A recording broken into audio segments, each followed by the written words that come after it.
Okay guys, welcome to the channel. Welcome to what to look for when buying a Gravely 400 series garden tractor. This is my 430. And a lot of you might be pointing out right off the bat that no, where's the hood? That is a good question. This is a 1967, which has the battery in the front and the gas tank in the back. What that means is there's no access to the battery with the hood on it. So I have these angle irons holding the dash still. If a tractor doesn't have anything holding the dash still, the hood is gone, more than likely your steering's going to be whooped. So watch out for that big time on these Gravely's. Watch out for the steering. I have a little bit of play, maybe an eighth of a turn of play. That's acceptable. If it gets much above a quarter, it's getting worn out and it's time to start looking the other way. A half turn is pretty excessive. This is my 432. Let's check the steering play on it. It has a little over a quarter turn and it's getting pretty loose. It still works. Up to 3/4 of a turn will still work, but there's no adjustment on these tractors. So if you have excessive play, keep in mind that you're going to have to deal with that while you're using it. Something to watch out for. Make sure you have the hood on the tractor while you're running it. Do not run it without a hood or some sort of support for the hood like I have. This angle iron's probably actually holding the hood or holding the dash better than the hood. I can't move it. It's solid, moves with the tractor. The hood is the only thing that holds the dash in place. There's 2 bolts otherwise into some chintzy steel that go to the frame. So, that's it. And then the dash holds the steering wheel and shaft straight. So, can't stress enough. Watch out for that. Also, when buying a Gravely, I don't know how much more desirable they are. As you can see, I'm a deer guy, but I like my Gravely's too. I think it's a little bit more valuable to have the earlier ones with the tank in the rear like this. And it's basically they just have things switched. Smaller tank, I think. It looks smaller anyway.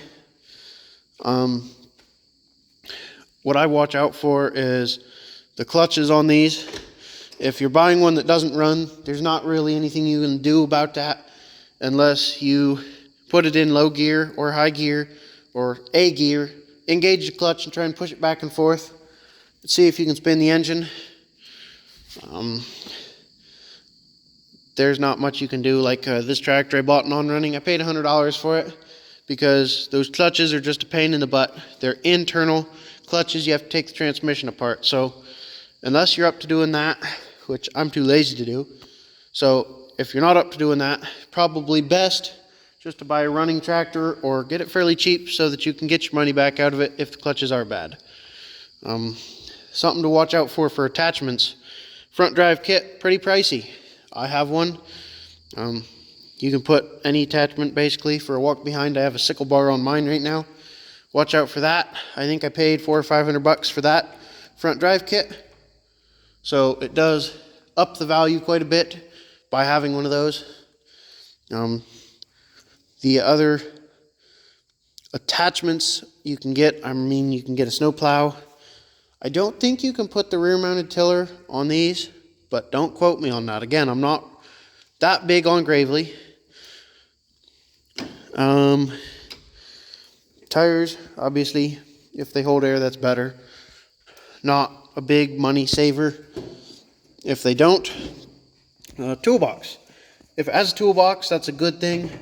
I don't know how much it values it up, probably, $50 or something. But it is nice to have, and they're much missing anymore. And like you see that bolt's loose there, because I need to tighten it, but I'm lazy. That's not something that devalues it, just something to watch out for. Obviously, whenever you buy a tractor, check all your fluids. Your engine oil is right here. Trans oil is right there. They both have a dipstick. Just check them, make sure they're good. If they're low, obviously check compression on your engine. Now I'm not saying bring a compression check device, but spin it over and make sure it has compression. Mine has that guard on it, not factory, but normally you can get to the engine. These have dual brakes. Again, not a big value dropper if they don't work. Just something that would be nice to have. They're pretty easy to tighten up and get working again. It's one nut. I think you need a 5/8 socket or something. If it runs and drives, what I do is I'll get on it and pick a gear and engage the clutch and start pushing both brake pedals down at the same time to see if the clutch slips first, the engine stalls, or the brakes just run out of brake. So what you want to see is the engine come all the way down. I usually do it right around just over an idle. What you want is to bring the engine all the way down, and if it keeps running and driving, then your brakes are obviously good, and so are your clutches more than likely. If you push both pedals down and your engine doesn't bog down much and your tractor stops, your clutches are either toast or out of adjustment. Something to watch out for. I do it in forward and reverse because these clutches don't get replaced often because they're a pain in the butt. So keep an eye on that. That's something I always do when I buy a running Gravely. This lever here, the 1 and 2, you can shift on the go with that lever. So you can be in first and want to shift up and just push it right forward. This one you cannot do that with. This one has clutches in it. This one is just shifts you right into a gear, so you have to stop to get that one. Also, my lever is so far out of adjustment, but on the older style ones, it's backwards. So that would be in and that would be out on the newer ones, but this is an older one. Your 1 and 2 also controls your PTO speed. So one thing I also like to do occasionally is I'll put the PTO in and climb under and grab the shaft with this disengaged, don't go crazy, and start to engage that a little bit with the engine at an idle. I'll usually engage that first so it's slower. And if I can stop the shaft, your PTO isn't doing what it's supposed to. If I can't, then obviously let go and you can just disengage your PTO, and that's probably good. Usually, if the tractor will drive, the PTO will work, unless your actual linkage here or your PTO itself is bad. All that lever over there does is engage the clutch for the PTO. So that's something to watch out for. I've had a couple tractors that this either shifts hard or this won't work. Again, kind of devalues it a little bit, not a ton. Now, if you're going to use it, some stuff cosmetically doesn't really matter to you, but if you're looking to collect, some stuff's to watch out for, like the headlight lens. You want to have the grill in there. The headlight lens you can fairly easily replace if you can find. 4 tires old air are good, bar tires are better. This is a newer style tractor. See the gas tanks in the front, and you can access the battery. The older ones you can't do that. This tractor was supposedly rebuilt when I bought it, so let's go over that. If you're buying a tractor and the owner says, "Yep, I rebuilt that engine such and such hours ago," the first thing I look for is, does he have paperwork to prove it? If he doesn't have paperwork, I treat it as it's not rebuilt because he can't prove it. The other thing I look for is an hour meter. And I put the hour meter in this after I bought it. The kid's saying, probably got about 2 hours on it. He doesn't know. So I put that hour meter on it and haven't run it much, obviously, because it doesn't have an hour on it yet. So I'm figuring that it's probably got 5 hours on it or something. I don't know. He didn't seem like he ran it much. The reason I say that is the governor in this tractor doesn't work. So if you try and throttle it up, it just runs away. And he didn't seem to understand that. So any running he was doing, he was at full throttle, just way higher than you're supposed to be. And there's not a lot of shavings in the oil. I believe I changed it on this. And didn't find anything in it. So I'm guessing that he probably only has an hour on it. I don't know. Might be more. He might idle it around. I don't really know. You can idle with it, but that's it. So that's something to watch out for also. Just try and throttle it up. If it runs away, right away. Governor's bad. I'm not going to say avoid it, but definitely pay much less for it. I way overpaid for this because I was in a hurry and didn't check it properly. So, my fault. He didn't know, obviously. He didn't know what he was doing because he then asked me why my tractor was, or I traded for this. He asked me why the tractor he got from me was getting metal shavings in the oil. Well, I don't think about it when I run something. If it sounds like it throttles too high, I just won't throttle it that high. Well, he was just full throttle on the lever, and so he was at like 5,000 RPMs or something, I don't even know. That puts metal shavings in the oil and ruins the engine, so don't do that. These engines are rated for like 3,500 RPM max. I don't like to run them that high, so something to watch for. Also, at the point I'm at, I can pretty much hear and listen and tell when it needs to be throttled down. I don't really know how else to tell you guys to be careful of that. Just kind of use your own judgment.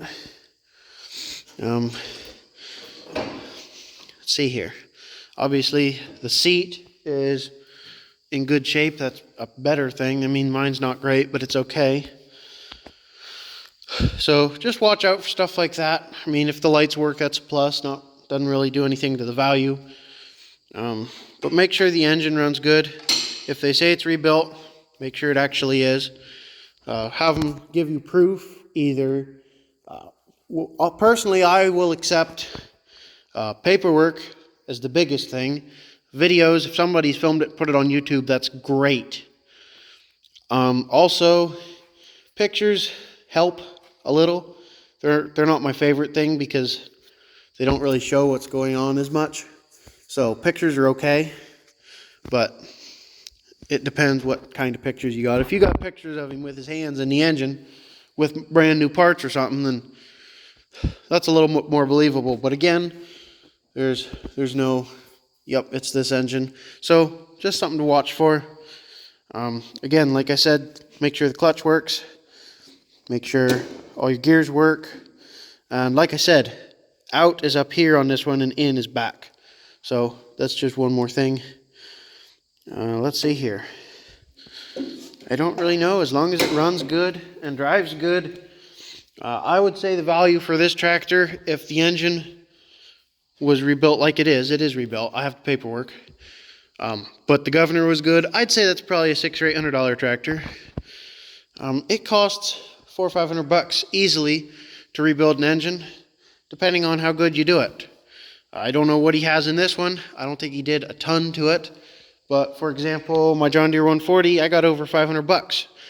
I rebuilt it, and I didn't do everything. I'm rebuilding a 16 horse right now, and I have almost $400 in machining alone.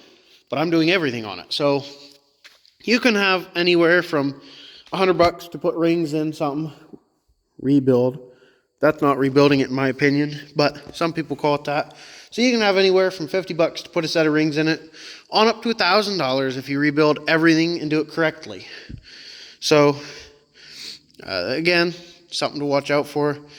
But if this tractor didn't have governor issues, the way it sits, I'd say it's a $600 or $800 tractor. It has decent paint on it. It's not the right color. It should have been yellow, but somebody painted it and wanted it red, I guess. That's really all that I know to tell you about. That's the things that I watch out for.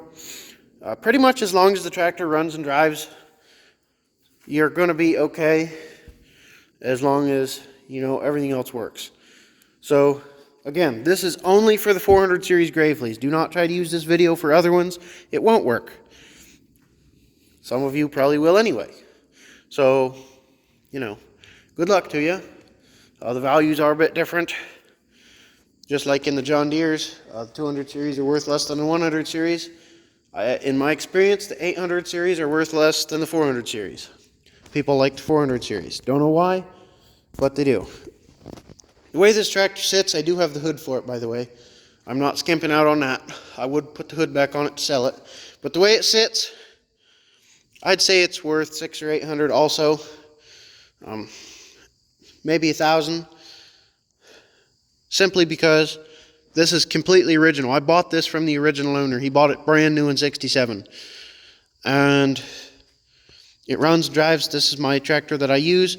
If you are not subscribed and haven't seen my other videos, you can go back in the channel and see me buy this at the auction, bring it home, get it running, and take it straight to the field with the sickle bar. I mowed what was left of a hay field that was missed with this tractor less than a week after I pulled it out of a barn that had been sitting there for years.